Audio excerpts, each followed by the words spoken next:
नमस्कार। हमारे चैनल में आपका स्वागत है। मैं हूं रामचंद्र मौर्य। साथियों, क्या हिंदुत्व पर भारतीय जनता पार्टी का कॉपीराइट है? क्या हिंदुत्व पर सिर्फ आरएसएस का प्रभुत्व है? क्या हिंदू पर सिर्फ कट्टरपंथी शक्तियों और तमाम हिंदू संगठनों का ही अधिकार है? कतई नहीं। हिंदुत्व एक विचारधारा है, हिंदू एक धर्म है और हिंदुस्तानी होना हर हिंदू के लिए और हर देशवासी के लिए गर्व की बात है। और इस गर्व की बात को अगर चुनावी मुद्दा बनाया जाए और किसी को चुनावी हिंदू कहा जाए, किसी को हिंदुत्व की प्रयोगशाला करने वाला व्यक्ति कहा जाए, तो क्या ये सही होगा? कतई नहीं सही होगा। आजकल हिंदुत्व पर जिस तरह की बयानबाजी सुनने में आ रही है, सियासत में, चुनावी राजनीति में और कांग्रेस की भारत जोड़ो यात्रा में, उसे सुन करके आप के रोंगटे खड़े हो जाएंगे। राहुल गांधी पदयात्रा करते हुए मध्य प्रदेश में रहते हुए महाकाल मंदिर, उज्जैन की महाकाल मंदिर पहुंच जाते हैं और वहां पर साष्टांग पड़ जाते हैं। कई मिनट तक महाकाल मूर्ति के सामने, मंदिर के सामने वे लेटे रहे और इस चीज को भारतीय जनता पार्टी पचा नहीं पा रही है और कह रही है कि कांग्रेस चुनावी हिंदुत्व को बढ़ावा दे रही है। कांग्रेस चुनावी हिंदू बन गई है। कांग्रेस हिंदुत्व का गलत इस्तेमाल कर रही है। कांग्रेस हिंदुत्व को एजेंडा बना रही है। और भारतीय जनता पार्टी जो इस तरह की बकवास कर रही है, उसने तो आज से नहीं, जब से उसका जन्म हुआ है, या यूं कहें कि जब जनसंघ था 1980 में भारतीय जनता पार्टी का गठन हुआ था, उसके पहले यह पार्टी जनता पार्टी में शामिल थी। जनता पार्टी से पहले जनसंघ का नाम था इसका। तो जनसंघ आज का हिंदुत्ववादी नहीं है। भारतीय जनता पार्टी आज की हिंदुत्ववादी नहीं है।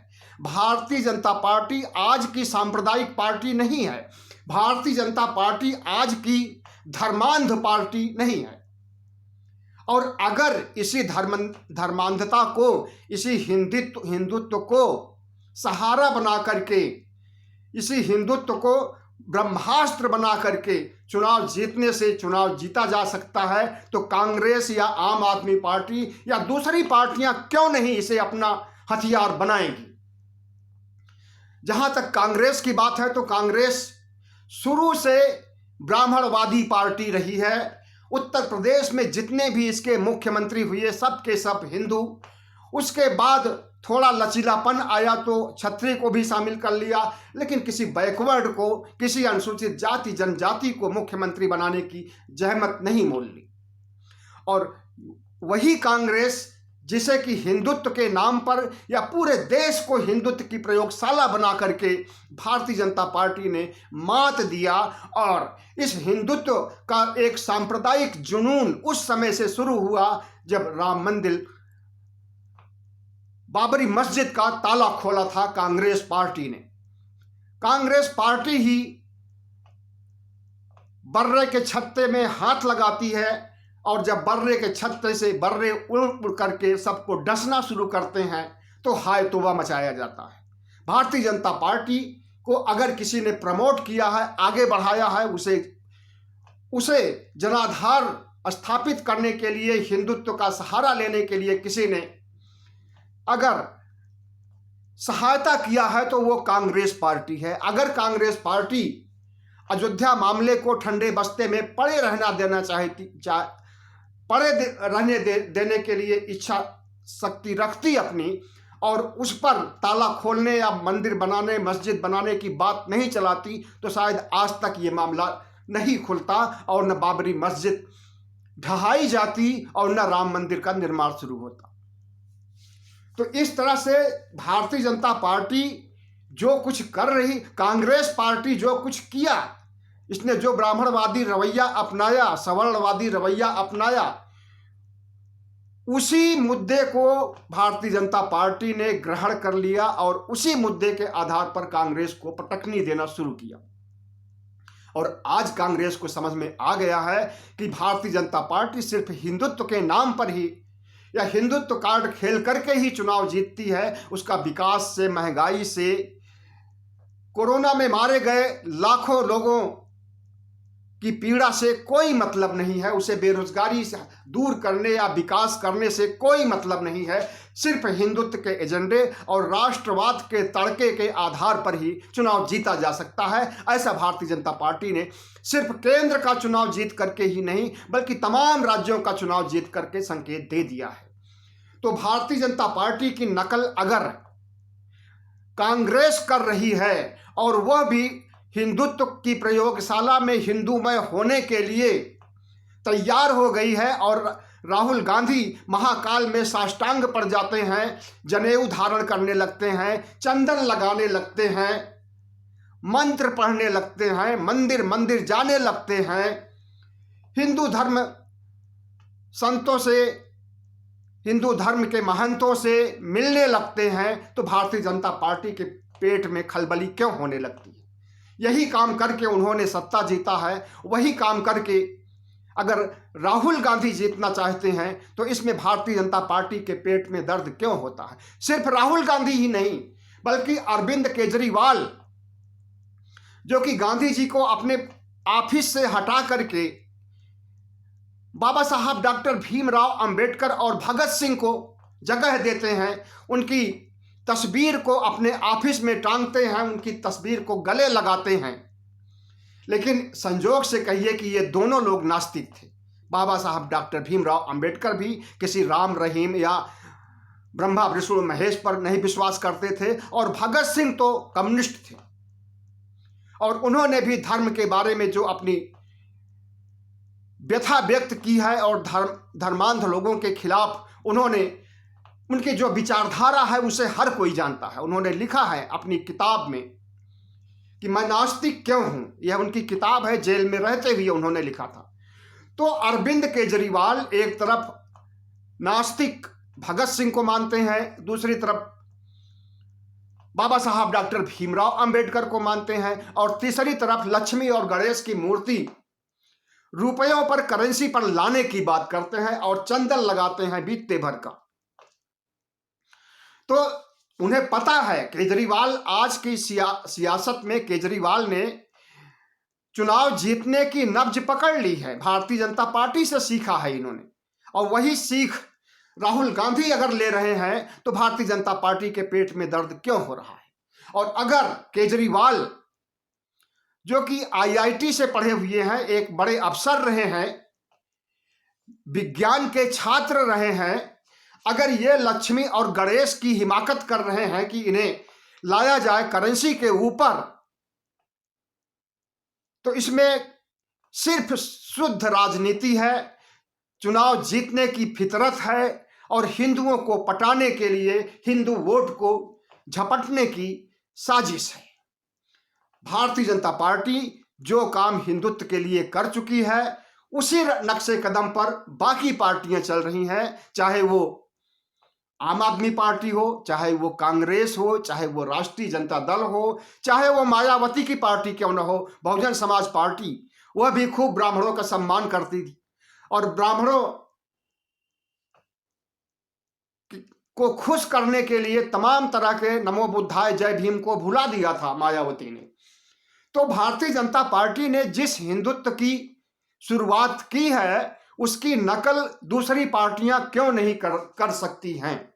और अगर करती हैं तो भारतीय जनता पार्टी के सीने में दर्द क्यों होता है? उनका 56 इंच का सीना 32 इंच का क्यों हो जाता है? दरअसल भारतीय राजनीति में मुद्दों की राजनीति रह नहीं गई है। लोगों को इस देश की समस्याओं से, विपक्ष की पार्टी हो या सत्ता पक्ष हो, किसी को भी इस देश की समस्याओं से निजात दिलाने का मादा नहीं है, किसी को विकास के रास्ते पर ले जाने की इच्छा शक्ति नहीं है और कोई भी राजनेता यह नहीं चाहता है कि मतदाताओं का कल्याण हो। ऐसे में अगर चुनाव जीतने के लिए सिर्फ हिंदुत्व का कार्ड खेला जा रहा है और उसके जरिए चुनाव जीता जा रहा है, केंद्र का भी राज्य का भी, तो सारी पार्टियां अपनी पूरी ताकत हिंदू और हिंदुत्व पर लगा रही हैं। इसमें कोई ऐसी बात नहीं है कि कोई गलत काम कर रही हैं। गलत तो है ही है। यह देश सिर्फ हिंदुओं का नहीं है। इस देश में कई धर्मावलंबी रहते हैं, हिंदू भी रहते हैं, मुसलमान भी रहते हैं, सिख भी रहते हैं, ईसाई भी रहते हैं, जैन भी रहते हैं, बहुधर्मी लोग हैं भारतवासी। तो सभी के धर्मों के, सभी संस्कृति को लेकर के क्यों नहीं चला जाता है? ये राजनीतिक पार्टियां, ये सियासी पार्टियां अपने को क्या समझती है? सिर्फ एक ही धर्मावलंबियों की बात करती हैं, हिंदुओं की बात करती हैं, बाकी सबको पीछे छोड़ देती हैं। उसकी सिर्फ एक वजह है कि हिंदुओं की संख्या इस देश में लगभग 80% है। हालांकि ये सही आंकड़े नहीं हैं। आज के ओबीसी, एससी, एसटी में जिनमें की जागरूकता आ गई है, वो अपने को हिंदू नहीं मानते। एसटी तो बिल्कुल नहीं। शेड्यूल कास्ट के लोग तो जिस समय द्रौपदी मुर्मू शपथ ग्रहण कर रही थी, उसके पहले उनकी जो स्पीच थी उसमें उन्होंने क्लियर कर दिया था कि आदिवासी समाज हिंदू नहीं है, और वास्तव में नहीं है। संविधान में भी ऐसी कोई व्यवस्था नहीं है। संविधान में आदिवासियों को मूल निवासी कहा गया है और उनका हिंदू धर्म से कोई मतलब नहीं है। लेकिन आज जब हिंदुत्व के आधार पर राजनीति करवट ले रही है और हिंदुत्व को चुनाव जीतने का ब्रह्मास्त्र बनाया जा रहा है, तो ऐसे में सवाल उठता है कि क्या सिर्फ हिंदुत्व ही इस देश में रहेगा? क्या सिर्फ चुनावी हिंदू ही इस देश को का नेतृत्व करेंगे? राहुल गांधी के साष्टांग पढ़ने के बाद भारतीय जनता पार्टी की आईटी सेल और प्रवक्ताओं ने उन पर हमला किया और कहा कि ये चुनावी हिंदू है। राहुल गांधी चुनावी हिंदू है, चुनाव जीतने के लिए ऐसा कर रहा है। चुनावी हिंदू और हिंदू में क्या अर्थ होता है? हे राम में और राम राम में क्या अंतर होता है? जय राम और सिया राम में क्या अंतर होता है? इसका अर्थ समझाया है राहुल गांधी ने। राहुल गांधी का कहना है कि जय श्री राम भारतीय जनता पार्टी का है, राम राम भारतीय जनता पार्टी का है, लेकिन सिया राम भारतीय जनता पार्टी का नहीं है, ये कांग्रेस का है। ये लोग सिर्फ पुरुषों को प्रमोट करना जानते हैं। इनका सीता मैया से या फिर राधा से, रुक्मिणी से इनका कोई मतलब नहीं है। ये सिर्फ राम को प्रमोट करना चाहते हैं। महिलाओं के पन, इनका दोगलापन किसी से छुपा नहीं है। महिलाओं के प्रति इनके अंदर जो नफरत है, नारी स्वभाव सत्य सब कहीं, अवगुण 8 सदा उड़ रहें। औरतें ऐसी होती हैं कि कितनी भी वो विदुषी क्यों ना हो, लेकिन उनके गले के ऊपर हमेशा 8 अवगुण रहते हैं। ऐसा तुलसी बाबा ने लिखा है। इसी तरह से वाल्मीकि ने और कितने भी साधु संतों ने नारियों को लेकर के, मनुस्मृति में देखिए तो नारियों को लेकर के, नारियों को शूद्रों की श्रेणी में रखा गया है। 2 दर्जे का इंसान माना गया है नारियों को, और उन्हीं नारियों से पैदा होते हैं और उन्हीं नारियों से ईर्ष्या करते हैं और उन्हीं नारियों को नीच समझते हैं। यह है हिंदू धर्म का चाल चरित्र। तो जो कुछ राहुल गांधी कह रहे हैं कि सिया राम कांग्रेस का है, तो सिया राम तो हमने कभी किसी के मुंह से सुना ही नहीं है, कांग्रेसी के मुंह से। सब कोई जय श्री राम करता है, कोई राम राम करता है, कोई जय राम करता है, लेकिन सिया राम करो। बहरहाल करे या न करे, न तो हमारा सिया राम में विश्वास है, न राम कृष्ण में विश्वास है, न देवी देवताओं में, न शंकर विष्णु महेश में, किसी में हमारा विश्वास नहीं है। लेकिन इतना हम जरूर जानते हैं कि अगर हिंदुत्व के नाम पर राजनीति हो रही है तो बेबाक विश्लेषण जरूर प्रस्तुत करना चाहिए और इन सियासतबाजों को खरी खोटी सुनाने में कोई कमी नहीं रखनी चाहिए। जो अंधविश्वास पाखंड सदियों से गढ़ करके ईश्वरों की कल्पना की गई है, ब्रह्मा विष्णु महेश की कल्पना की गई है। 33 करोड़ देवी देवताओं की, 2-4 देवी देवताओं की बात नहीं है, 33 करोड़ देवी देवताओं की बात कही गई है हिंदू धर्म में। और ये ब्रह्मा विष्णु महेश सिर्फ भारत की सीमा तक ही रहते हैं, ज़्यादा से ज़्यादा नेपाल तक।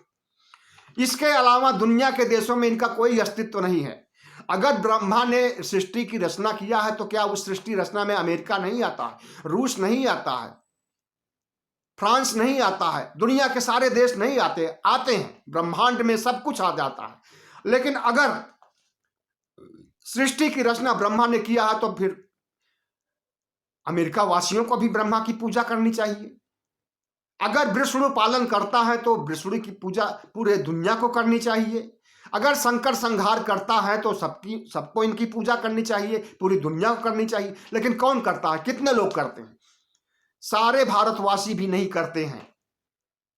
80% जिसे ये हिंदू कहते हैं वो भी नहीं करते हैं। उन्हीं हिंदुओं में ओबीसी, एससी, एसटी भी हैं। उसमें से अधिकांश जो अंबेडकरवादी हो गए हैं और जो दलित आंदोलन को चला रहे हैं और जो पेरियार और फूले अंबेडकर को, कबीर और रैदास को मानते हैं, वे कभी भी हिंदुत्व और हिंदू का समर्थन नहीं कर सकते हैं। और अब ऐसा एक समय आ रहा है जबकि हिंदुत्व को छोड़ करके बौद्ध धर्म में शामिल हो रहे हैं। आए दिन दीक्षाएं हो रही हैं बौद्ध धर्म की। 10,000 से कम किसी दिन नहीं जो है दीक्षा ली जाती है, चाहे वो दीक्षा भूमि नागपुर में हो, चाहे वो भारत के किसी भी शहर में हो। हर रोज दीक्षा ली जाती है और कम से कम 10,000 हिंदू, ओबीसी, एससी, एसटी के लोग बौद्ध बन रहे हैं। इसी तरह से हे राम गांधी जी का था वाक्य, और जब उन्हें गोली लगी थी तो गोली लगने के बाद भी उन्होंने हे राम ही कहा था। तो सबका हिंदुत्व अलग है, गांधी जी का हिंदुत्व अलग है। और गांधी जी को मारा क्यों गया? एक कारण तो था कि पाकिस्तान बनाया उन्होंने, दूसरा राष्ट्र बनाया, भारत का बंटवारा किया, और दूसरा कारण था रघुपति राघव राजा राम, पतित पावन सीताराम, ईश्वर अल्लाह तेरे नाम। और जो आज के हिंदुत्ववादी हैं या जो आरएसएस के हिंदुत्ववादी हैं, ये ईश्वर अल्लाह एक ही नाम पर नहीं विश्वास करते हैं। और इसीलिए गांधी जी को गोली मारा कि वे ईश्वर को और अल्लाह को एक मानते हैं। आज के हिंदू या उस समय के हिंदू कट्टरपंथी, उस समय भी आरएसएस था, 1925 से आरएसएस है, ने जो हिंदुत्व की परिभाषा गढ़ी है उस परिभाषा को तोड़ करके गांधी जी पार कर जाते हैं और मुसलमानों को भी हिंदू की तरह समझने लगते हैं। हालांकि आजकल मोहन भागवत भी सारे भारतवासियों को हिंदू समझ रहे हैं। उनका कहना है कि सारे भारतवासियों का डीएनए एक है, चाहे वो हिंदू हो, मुस्लिम हो, सिख हो, ईसाई हो, बौद्ध हो, जैन हो, सबका डीएनए एक है और हर भारतवासी हिंदू है, ऐसा कहना है आरएसएस का। लेकिन क्या आरएसएस जो कहता है वो करता है? वो सबको हिंदू मानते हैं? अगर मानते हैं तो घर वापसी क्यों करा रहे हैं? मुसलमानों को काट डालने, मार डालने, उनकी नरसंहार करने की बात क्यों करते हैं और क्यों करवाते हैं अपने तमाम संगठनों से? और इस देश को हिंदू राष्ट्र बनाने की बात क्यों करते हैं? जब इस देश की साझा संस्कृति सदियों से चली आ रही है और इस देश में अमन चैन से लोग रह रहे हैं, तो सिर्फ एक धर्म को प्रमोट करना और उसी धर्म को हिंदू राष्ट्र बनाना क्या सही रहेगा? बाकी धर्मों का क्या होगा? बाकी धर्मावलंबियों का क्या होगा? इससे संघ का कोई लेना देना नहीं है, आरएसएस का कोई लेना देना नहीं। उन्हें तो सिर्फ नफरत, दंगा, सांप्रदायिकता, हिंसा, यही सब कुछ पसंद है और यही चाहते हैं वो। और हर सूरत में, हर तरह से राष्ट्रवाद का तड़का दे करके या हिंदू धर्म खतरे में है कह करके मुसलमानों को काट डालने, मार डालने की बात करके, सांप्रदायिक ध्रुवीकरण करके, सिर्फ वोट जीतने के लिए ये सब करते हैं और अपनी सरकार बनाने के लिए ये सब करते हैं। जहां तक बात हिंदुत्व की प्रयोगशाला की है, तो हिंदुत्व की प्रयोगशाला तो पूरा भारत बन ही चुका है।